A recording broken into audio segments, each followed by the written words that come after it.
But there are so many out there that just simply don't want to. They like turning up, holding the bat, doing their thing, and going home and not having to think about paperwork or doing anything else. I guess one of the things in traffic controls I've noticed is that, a lot of them don't become team leaders. They don't want that extra responsibility because then they say that incentives are simply not there for them to do that. There has to be incentives there. What do you see happening?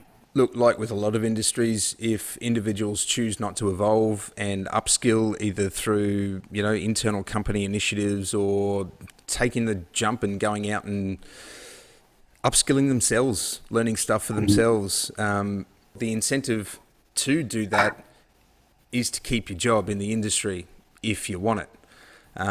That's the reality. Some people, and look, different people are built in different ways. Some people need to have some responsibility at work. Like I'm not the sort of person who's going to be able to, let alone wanting to, but is going to be able to stand back and let somebody else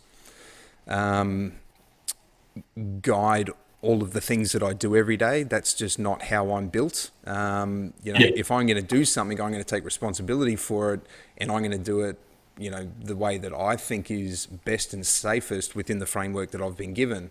There's a lot of people out there that don't want that, as you've mentioned.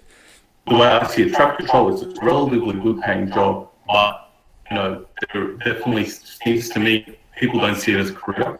And you're saying that in the future there's going to be more pathways to develop ranks.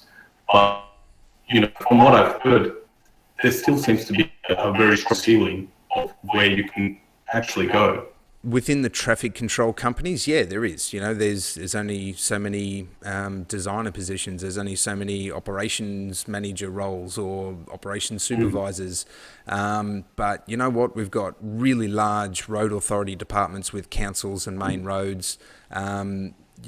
Any civil contractor today worth their salt has a traffic manager who is their representative when it comes to talking about traffic stuff. Like they're no longer relying on their traffic management contractor to give them all the right information. They want to be able to screen that and to be able to decide for themselves what it is that they actually need. So they need that sort of SME on staff to be able to do that.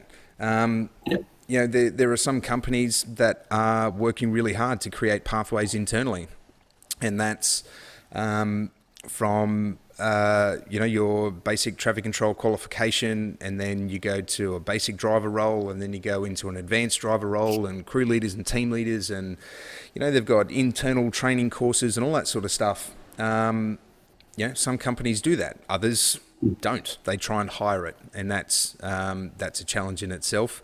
It's a challenge to set up internal training courses. And our industry isn't that full of margin that they can just go and send their staff out onto external certified or otherwise training courses to learn how to do some of this stuff. There are pathways. You just got to look for it and be prepared to. It's like anything. You go into any job or any industry, the pathways are what they are. And if you're not wanting to go down that pathway, it's unfair to turn around and say there's no pathway. Right? What they need to say is there's no pathway here for me, and then go and find something else to do because you're wasting everybody's time here. Yep, fair enough. If everyone was interested in making this a career and exploring the pathways, then we wouldn't have just traffic control staff. Everyone would be at team leader level or crew leader level. Everyone would be, taking the step to improve themselves professionally and personally to be able to do those tasks. But there are so many out there that just simply don't want to. They like turning up, holding the bat, doing their thing, and going home and not having to think about paperwork or doing anything else. And that's fine. There's a place for those people in our industry. But it's unfair to say that there's no pathway or career path here. We have a lot of people coming to our industry from all sorts of weird and wonderful backgrounds.